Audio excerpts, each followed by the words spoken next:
Go ahead. We're here at the ARRL Boxboro convention, and there's a young little lady. This is about the same age as the kids I teach. She's a 4th grader.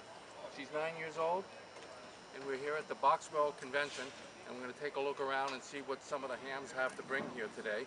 Not as big as Nearfest, but they have a lot of talks that they will be giving, a lot of presentations. So we'll hope maybe we'll see some of them and maybe not. And a lot of new equipment manufacturers will be here too. And Layden, why are you here today? Very good, Layden. Now let's try that again. Now see, nice and loud. Who is that person that's holding the camera? My grandfather. That's your grandfather. He's pretty old, isn't he? Do you know how old he is? He looks like he's about 95. What do you think? Have you ever heard about ham radio? Well, my daughter got her license. See, how old do you think she might have been when she got her license? 16? Try 1 year younger than you. How old was she? 8. Yeah, she got her license when 8. So, Layden, okay, you have a good time here and see all these hams. And if you have any donuts, Layden, keep this way. Layden, if you see any hams that come to the table and you have any donuts, they'll gulp them right up. So if you have any donuts, don't give them to any hams, okay? Okay, thanks. Your name and call. Hi, I'm David, KG6IRW, and I'm going to tell you a little bit about the K30 remote head. It's a remote control panel for any K3, K3S that's available. In this case, this is the actual front panel of a K3S, except we've added a different controller on the back side of it. On the back, I don't know if we can see here, we've actually got speakers built in. So this allows us then to actually channel all of the controls necessary. That includes CW, microphone, panel, headphones, all those kinds of things, so that you can have the button-for-button experience of running a K3 or K3S anywhere in the world via the internet. We have a couple of mechanisms to be able to hook up to do that. And the one we actually are seeing here right now allows us to use a USB connector. I have a USB connector that plugs into my radio and this control panel over to USB. And then I'm running remotehams.com. This is a site that allows me to then connect to other people's radios rather than just myself. So in other words, I can, for guys who are willing to share, it's known as a community site. But do I have to pay for it? No, this is a free site. This is a free for guys who are willing to allow you to use their rigs, or you have your rig available at. But what if I don't want to have my rig available for anyone else? Then you do not make it available. What we see right here is the lobby of remotehams.com. This is the lobby, and we can actually see. Let me go over here and I can actually find out how many K3s are actually out here right now. We actually probably have quite a few. There we go. We got a lot of guys. Look at these. Look at all these K3s here in Petaluma, United States, Switzerland, Germany. Goodness, I've got a lot of them here in the. Whoop, let's go back. Let me go back and see if I can. So people can use these for free? Yeah, yeah. You could. Well, what's going to happen is you'll connect with them. It's friends and family. So. If you want to use my site, for instance, you can use your K30 menu, connect to my site. But I'm going to tell you when and how because I'm the gatekeeper. Okay. And likewise, your system, where you would be connecting up, no one's going to know you're there because you'll be operating in stealth mode. In other words, you can have your system connected to remote. Can someone that doesn't even own a K3 operate? Absolutely. That's exactly how. If you've seen the ads in QST for remotehamradio.com, when you go out to the site, you'll see they charge you by the minute. We call those super stations because they'll have antenna systems that you and I will never be able to. But you're saying there are stations that will give you free access to their That's remotehams.com. Okay, I did not know that. Yeah. So what Flex is promising on 2.0, you're pretty much already doing? We've been doing it for 4 years. I'm sorry. Well, this is about midway through the Boxboro convention here at the ARRL.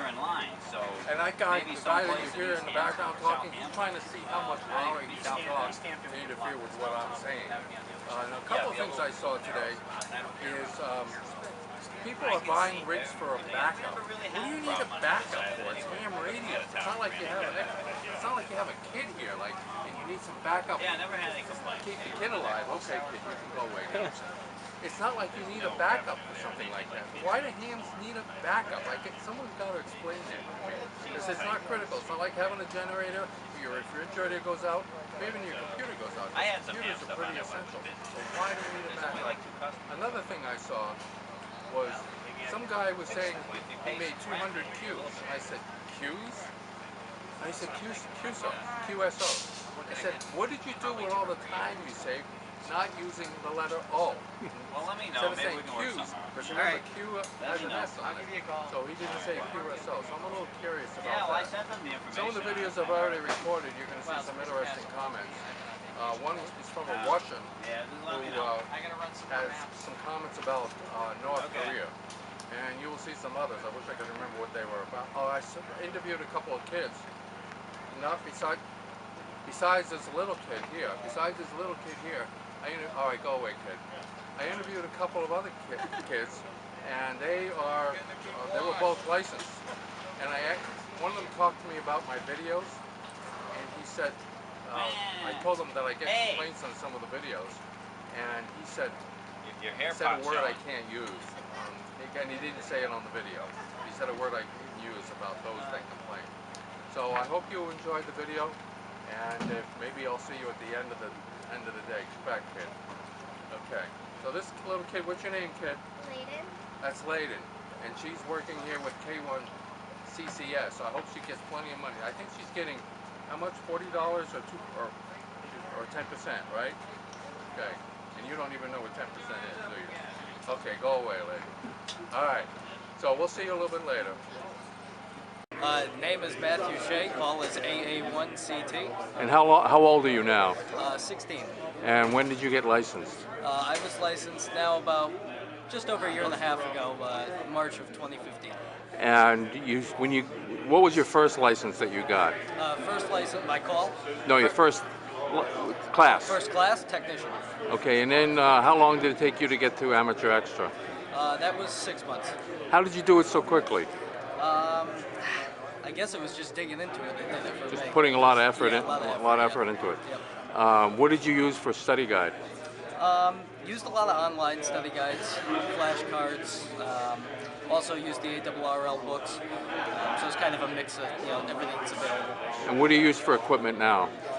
Right now, HF running a Kenwood TS430 sugar, 100 watts barefoot into a end-fed long wire up in my attic, and normal 2-meter stuff hanging around. How much did your transceiver cost you? It was actually given to me.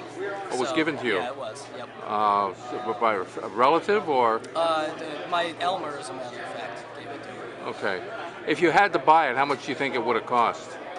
The same radio I have now, Right. Probably $300 or $400. Could you have afforded it? In other words, the reason I'm asking you is, can young people get into ham radio for absolutely. Yes. $300? So you could have gotten in if you weren't the benefactor of that. What is ham? Now what awards have you received? I've received my Worked All States Award, DXCC on phone, 20 meters, as long as I'm now one away from CW, so we're getting there.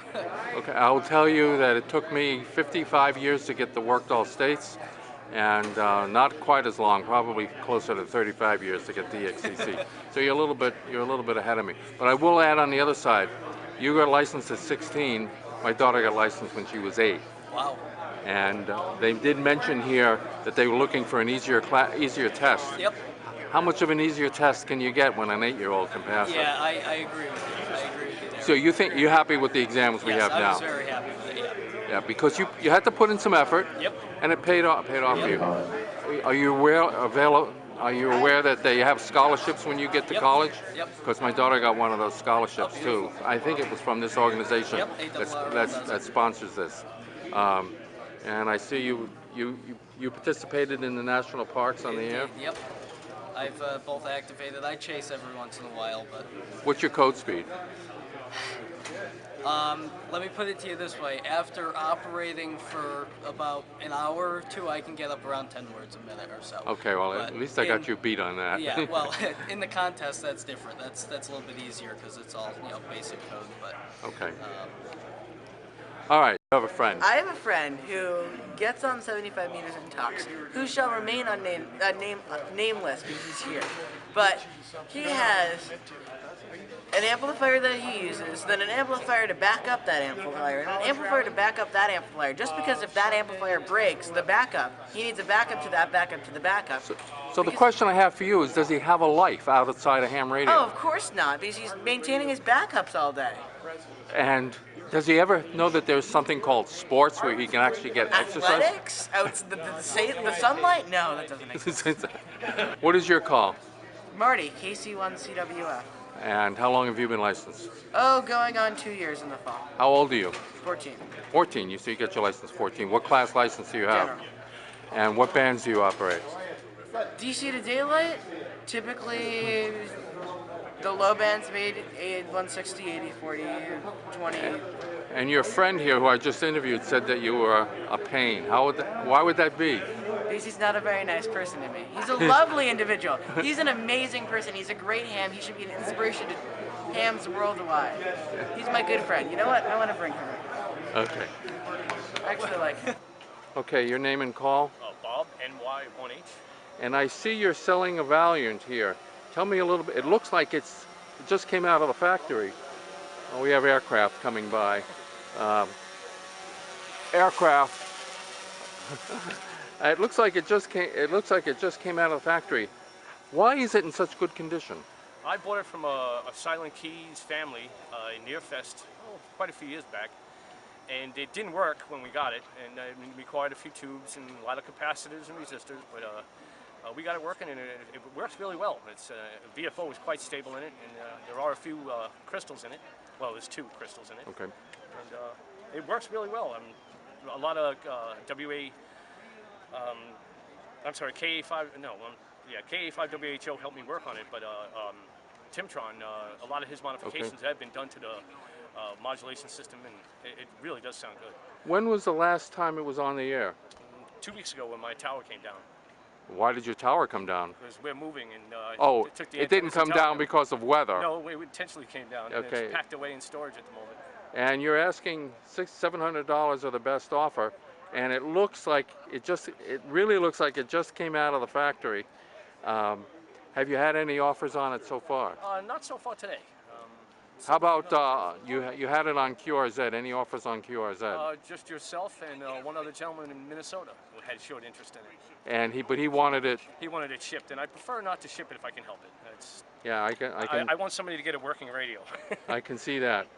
Well, you're to be congratulated for one of the most beautiful Valiants I've ever seen. Thank you. All right, thanks. Okay, we're here with RA9 USU, and his name is Dimitri, and his native country is Russia. Okay, and Dimitri knows as a fact that Romeo Stepanenko, pardon me, say it again so everybody. Roman Stepanenko, 3 Whiskey 3 Radio, right, was actually, in fact, operated from North Korea as Purple 5 Radio Sugar 7, and that's a fact. All the stories about UA0 Mike Foxer, which is proving he's not there, is lie. He was actually there and operated from North Korea. Now, is there any chance that those older contacts that may be in some of our logs, there's no way? He just screwed up with the wrong people, and 7NG and the other people. We all know that's why he was not being accepted for ARRL, for DXCC. So whatever will be or not will be accepted, you have to ask them. They are the one who's checking the facts, not me. So do you think there might be some sour grapes there that? You never know.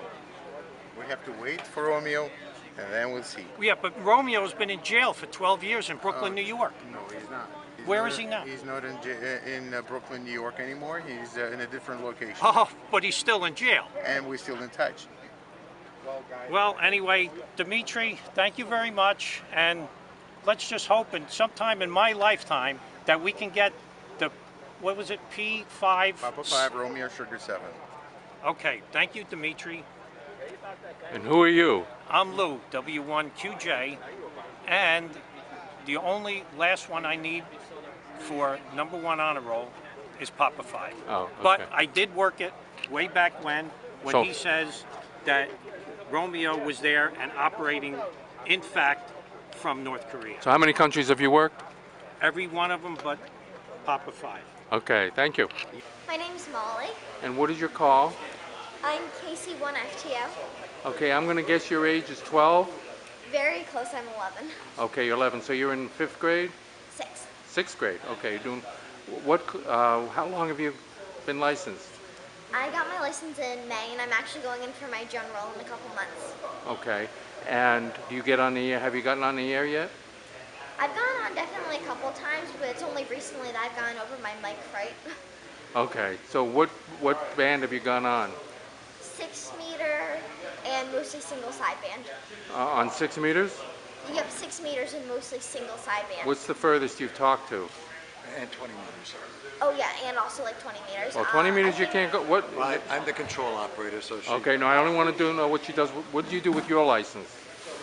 Have you been on 6 meters with your license? Yes. Okay. And have you been on 10 meters with your license? I don't believe so, no. Okay. And what's the furthest you've talked to on 6 meters? I believe I've talked to somebody in Ireland before. On 6 meters? Yes. Very good, very good. And how do you like ham radio? It's actually a lot of fun because I get to interact with a lot of people and spend time with my grandfather. And who is right here? Who helped you get the license? My grandfather. So you're very lucky to have him. Do you know that? Yes, and he's an awesome Elmer as well. He's a, And Elmer is like your teacher. yes, he's your Elmer. Okay.